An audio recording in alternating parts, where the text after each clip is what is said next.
If you feel like a room without a roof, clap along if you feel like happiness is the truth. Because I'm happy, clap along if you know what happiness is to you. Because I'm happy. Woo! Welcome! Hey. So good to have you, Carley. Hey, morning, guys. You good? So good. We want to welcome you to the CARPOOL HONCHO. And my name's Dean Payne from the Great Flexible Office Space. I'm Rory from Naked Marketing. Our incredible CARPOOL HONCHO guest today is Carley Nicholson from Vitality Unlimited.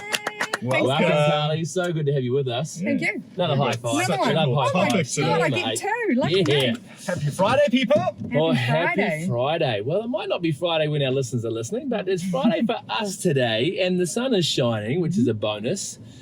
Here in Auckland. So we're gonna have a great time today talking or carrying on our conversation about dealing with disappointment.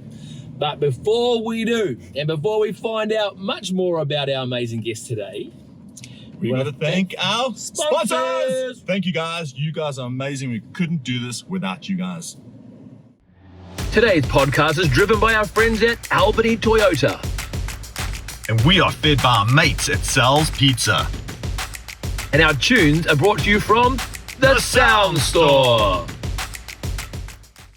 So big thanks to our friends at Albany Toyota.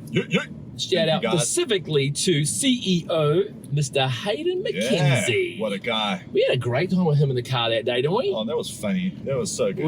We asked him some questions about his wife that he couldn't answer. And it was like, what was your middle name or something? He's like, please don't put that in. But we did. We did. Anyway, we are driving in an amazing Toyota Highlander that she is beautiful. And by the way, you can test drive a hybrid Highlander down at Albany Toyota today. So book it in and have fun and save on gas. So guys, back to our lovely guest, Carley. Hey, welcome again. Hey, Thank you. Carley. Thanks, guys. And tell us a bit about your business, Vitality Unlimited, is that right? That's right. Tell us Vitality. No limits. No No limits. No limits. We take the cap off. Yeah. It's about unlimited energy. So I specialise in workplace wellbeing programs. So I go into organisations and help people with their mental health, their physical health, their emotional health. The idea that they can be more focused, more productive, more engaged, better versions of themselves. And I also do one-on-one resilience coaching with business owners and business leaders and help them thrive, help them cope with adversity and help them thrive. I think every single business today, after what we've been through in the last couple of years, we won't say why, but I think every business today could use what you're doing. I think from a wealth, health, and just general well-being for the whole staff, I think it's so important what you're doing. So well done. Thank you. Absolutely. You've got a cool story though that you were telling Dean and myself. You weren't always in this. No. What did you do before? So a couple of years ago, I was a director and general manager for an IT company with 12 staff, and got to the point where I realised there were so many skills I wasn't using, and I was really passionate about helping other people with their health and well-being. And so I was trained by a medical doctor in the science of resilience. Wow. And that became the stepping stone for me to set up my own business and go and work with a wide range of organisations and people. I love working with small and medium businesses and business owners and helping them be healthy and well, and haven't looked back. I love what you said before. What you said, you had all the money but no happiness. Is that right? My bank account was happy and I wasn't. So Yeah. I was coming home tired and grumpy and frustrated, and man, life's too short for that. Oh, 100%. Oh, well done. That's so cool. And you got a couple of cool kiddies. You want to say hello to them? So, hi guys. Yeah, What's their names? my baby Andrew, he's bigger than me now. He's my big boy who's just got his driver's license, and my daughter Caitlin, 13. Gosh, I think she's the same height as me. She's a mini me, so I'm super lucky. Yeah. Super lucky. My two biggest cheerleaders. Beautiful. That's so Those are so awesome. cool, eh? So cool. Well, obviously we are launching back into this topic and keeping this topic alive of dealing with disappointment. And as a resilience coach professional, I think we've got the best lady on the job here today to talk about dealing with disappointment in business, gosh, I mean, it's kind of just part of the journey, right? There's awesome mountaintops where life couldn't be better, and there's other moments where it's like, sometimes you What just am I want to doing? pull a sheet over your head in the morning and go, do I really want to go into the business today?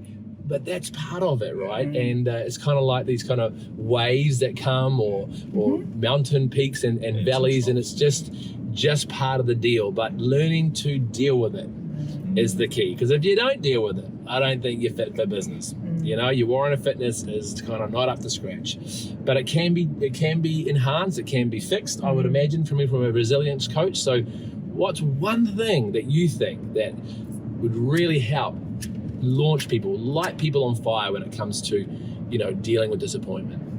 That's a great question. And actually, I've found the answer out firsthand with the business owners and leaders that I coach. There's a constant theme coming through about disappointment and self-criticism, particularly when we have high expectations and those aren't met.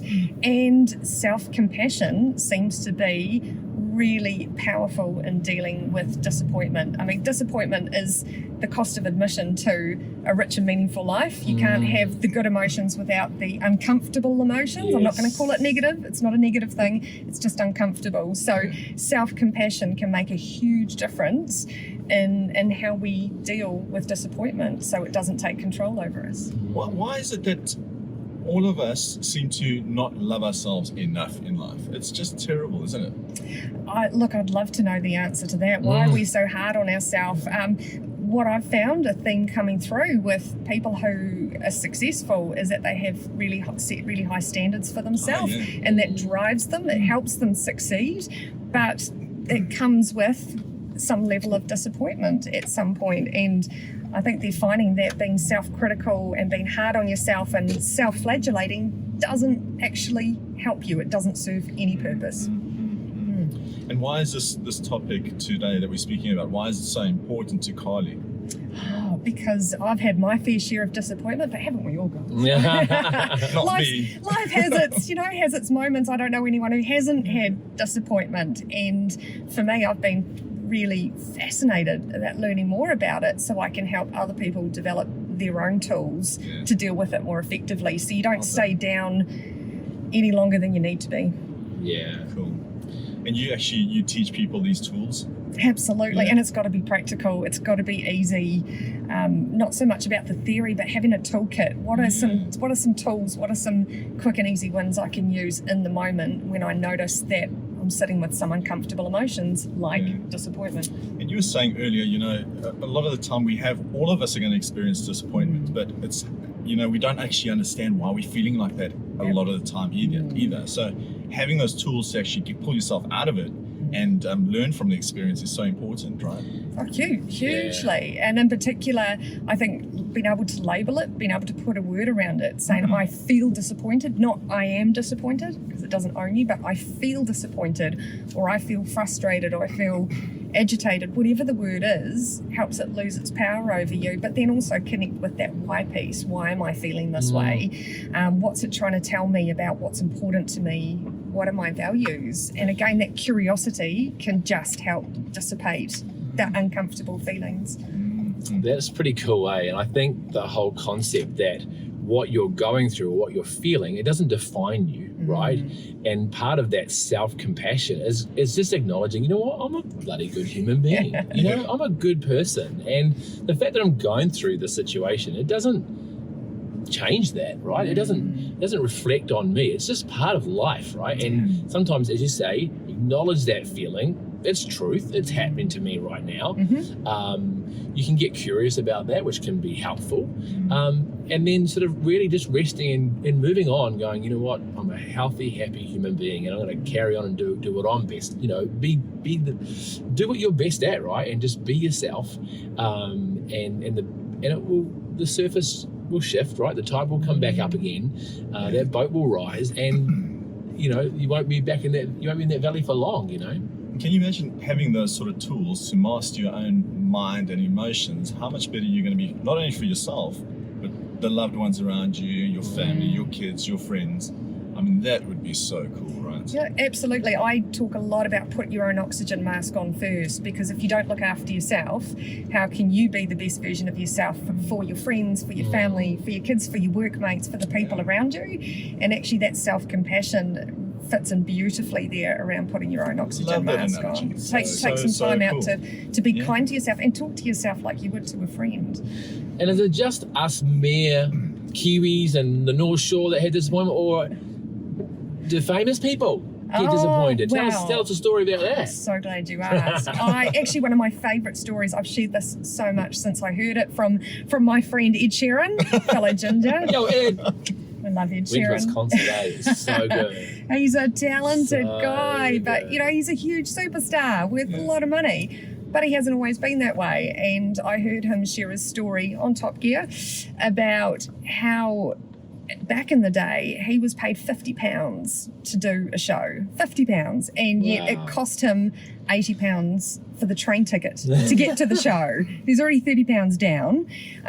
Put some CDs in his backpack, gonna sell those to make up the difference. He turned up to the venue, no one else turned up, and so he played to the sound guy there. Wasn't a complete This waste is of time. Ed Sheeran. Ed. No one turned up to a show. Wow. Can you believe? And when he went to catch the train home, the last train for the night had left, and he had no money, so he slept on a bench in the train station and went back home. So he was £30 down, and did he give up? Did he sit there flagellating himself, going, poor me, I'm useless, and people tell me I'm chubby and ginger, and I'll go and find a day job making coffee? No, he didn't give up. So he probably had his fair share of disappointment.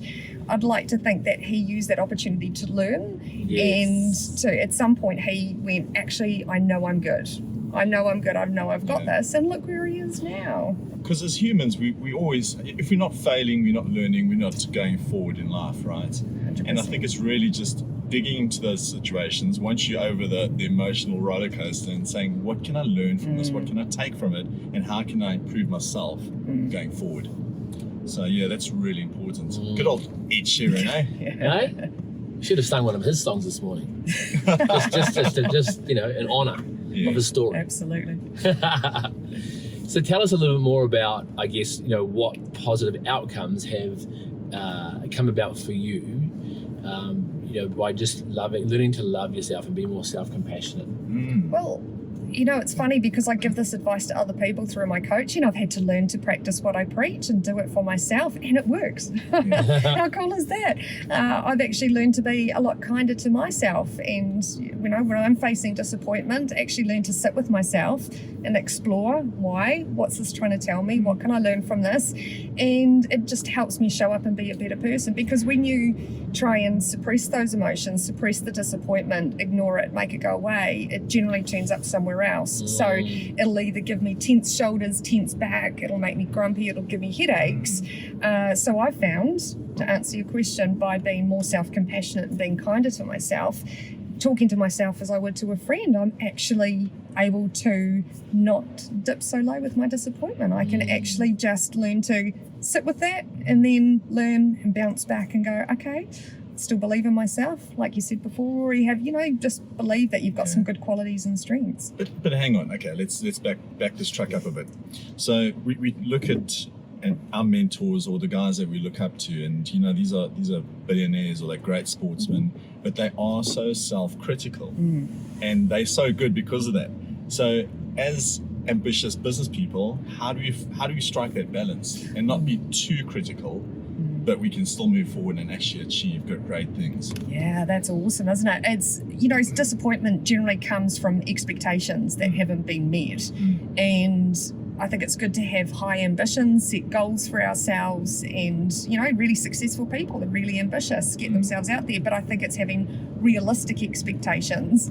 Don't set the bar too low, don't set the bar too high. And that's why learning from disappointments and getting that feedback about how can I have more realistic expectations so that I'm just, I can cope better with what's going on around me. We need more people like this in our lives, eh? I know. She's so full of energy. I was talking to someone about this just yesterday, and there is this side, because I used to be the biggest planner. Like, I used to sit down every year and have my 30 goals, and my 5 sub steps to get me to those goals, and the sub steps of the sub steps, and it worked kind of for a season, and then I got to the point where I realized this is not working for me. It's actually making life harder and probably setting me up for disappointments.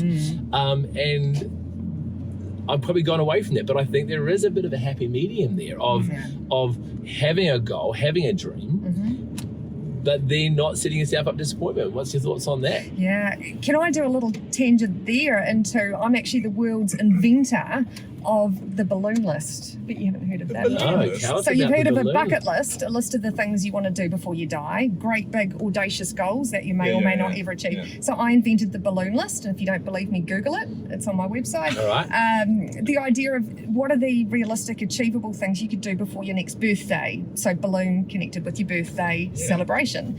And I've done this myself. When I was 29, I set a goal of 30 things I wanted to do before I turned 30, and I went out and did those 30 things, like jumping off the Sky Tower and climbing Mount Narahau. But interesting thing is that I had to learn along the way, some of those goals I wasn't going to be able to achieve. Some of them were too audacious and too big and hairy, and so I learned to be flexible and go, okay, how can I reset my expectations? How can I set goals that are realistic and achievable? And I was still proud as anything at the end of the year. My list shifted a little bit, and now I'm a big advocate for how can you set realistic goals during the year. Tick off some really cool stuff that you're proud of, things that put you out of your comfort zone, make you a better person, or things you've been putting off, and go for the quick wins, right? Yeah, go for the quick wins. Go for the quick wins. I like that. Because you need a little bit of motivation in your life, right? So, go for the quick wins. So it makes you feel positive. You can achieve things. It just gets you in the right frame of mind to tackle the big things. Yeah. I've always believed in dream boards. I used to do quite a lot of dream boards. It's amazing how you put that dream board up in your cupboard or wherever you've got it about your goals and your dreams that you want to achieve. And then 2 years later, you actually ticked half of those things off, all of them. It's pretty just cool, incredible. Yeah, but what you're referring to there, Rory, is actually celebrating your successes. So as much as we're talking about disappointment and dealing when things don't go the way we expect them, it's about expectations. What about when things are great? What about our wins? What about our successes? There's a bit of tall poppy syndrome in New Zealand. Why can't we celebrate our wins and go, yeah, I'm actually good. Here's the stuff that's going well. What are my wins for the day? And I encourage people to write down every night before you go to bed, pen and paper next to the bed, what are 3 things that went well today? Yeah. And even when you've had a really uncomfortable day and things don't go the way you expect them, I bet you can still find 3 things in the day that actually were pretty good. You might be surprised, and it's a great way to actually reshape the brain, rewire the brain. Absolutely. We had a bit of a win this morning. We figured out that we've been going to gym for a couple of years together and didn't even know it. You didn't recognise me without the hair and makeup, eh, Rory? Or my makeup. I do my makeup every Friday before this episode. Oh, that's so cool. This is really, really helpful. Yeah, really and good. It's so neat to have someone who really specialises in resilience. And I think, dealing with disappointment is such a resilience, part of the resilience toolkit. And this is awesome. So can you go and just highlight a couple of practical tips for our audience out there, and Dean and myself, by the way, on how we would actually implement this into our lives and make it a set routine that we don't have to think about it all the time, because I really want to love myself more. You want to love yourself more? possible? I love that. I think we can all love ourselves a little bit more. That self-love is huge. So one of the things that I use for myself is actually to catch myself in the moment where I feel like, I'm disappointed, I'm feeling, my expectations haven't been met, is actually to catch myself in the moment. And it sounds silly, but actually going stop, out loud with the hand out, like stop, because it actually breaks that cycle. And it's easy to do a downward spiral into feeling sorry for yourself. And pity parties aren't pretty, right? No. But there's a difference between having a pity party and actually sitting with an uncomfortable emotion and then going, what's this trying to tell me? I always put my hand out here, because if you hold that out here, you're not then owning it. Take the disappointment and look at it and go, what's going on, what's important to me, because generally if you're sitting with disappointment, it's because it's conflicting with one of your values. You know, what's going on, why is this important to me? And actually maybe it's not as important as you think. Maybe it was your ego getting in the way, or maybe it was conflicting with your values. So my favorite strategy is actually catch the negative self-talk, stop, and then just sit and go, what's this telling me? And then what can I learn from it? And, you know, for example, you're disappointed in business, you've been working really hard to get a new client on board, they say no. It's okay to sit with that disappointment. It's okay, don't ignore it, but then take some space and then lean back in and ask, you know, what have I learned here? Ask the client for some feedback. What could I do better? What could I do next time? Because if you think back on your life, our biggest growth periods, our biggest learning spots haven't been the easy times. No. I don't know about you don't learn from the easy stuff. Well, they say you don't learn to sail on smooth seas, right? No, I love that analogy. So be grateful for the challenges in life as well, right? It's a learning opportunity, and that's hard in the moment to try and find the bright side. And this isn't about fluffy rainbows and unicorns and things like this. This is actually going, you know, this is, you know, accepting that there's some uncomfortable emotions. That's the price of admission to a rich and meaningful life. Yep. And this too shall pass. Yeah. And it's okay to say, well, right now I'm wallowing in my own sort of disappointment, but I mean, I'm not going to know now what the reason is and the learning outcomes are going to be, but in a week's time I'm going to know, or a month's time I'm going to know that this was the reason, right? Yeah, and if you don't know what to do with that, it's absolutely okay to take some time out and be a friend to yourself and go, maybe I just need a cup of tea. Sit quiet, have a cup of tea, go for a walk, get some fresh air, have a bit of time out, and let this be what it is. Don't ignore it, but actually just acknowledge it what it is. And there's a difference between taking some time out and waiting for those feelings to pass as opposed to ignoring it. Big difference. Jumping on that whole thought of self-compassion, and you've dropped this key word in here a couple of times, is friend. Self-compassion, be a friend to yourself. Love it, Grab a cup of tea with yourself, right? Be a friend to yourself. Or, like you told us before, actually think about, when you say stop and you sort of catch yourself in the moment, is, I love what you said before, what would you say to a friend? Speak to yourself as if you were a friend to yourself, and actually be kind. Be kind to yourself. I love that. Give yourself a hug. Yeah, and in fact, literally Come on, my Carley. favourite way, No? I'm going to show you my Okay. strategy. Hug, absolutely, Okay. but even the hand over the heart, because then you can cross it over and put it into a hug. Oh. Absolutely. But that is actually connecting with yourself. So that self-hug works, or even a hand over the heart. Yeah. Because it just as a friend would probably touch you on the arm, go, it's okay, you're fine. Yeah. Do that to yourself. Nice. Just put a hand on yourself. Love it. You're okay. So guys, start loving yourself more. And if you guys want to get in touch with Carley, how can we get in touch with you again? VitalityUnlimited.co.nz has all my details and free virtual coffee. I'm always up for a coffee and a chat, always. Love it. And she's in high demand. She's that good. We just heard that this guy's begging for her business. So. yeah. That's so good. Well, thank you so much for coming on our show thanks, guys. That and was having fun. part of the Lovely. Carpool Honcho.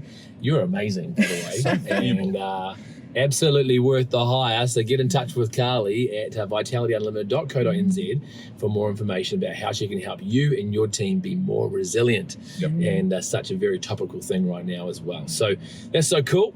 And Naked Marketing is a legendary marketing company, of course, that backs the Carpool Honcho. Couldn't do what we do without you and your team, Roro. Thank you. Love your work, Rory. Love your Thank you, work, guys. mate. And of course, helping people expose their best side. Yeah. You can interpret that whatever way you want, but in the world of What am I naked, blushing? We're talking about weekdays. in the you know. world of naked marketing, it means showing the best side of your business and your brand to the world out there that is looking for you. And there's so many cool businesses around, but sometimes people just don't know you exist.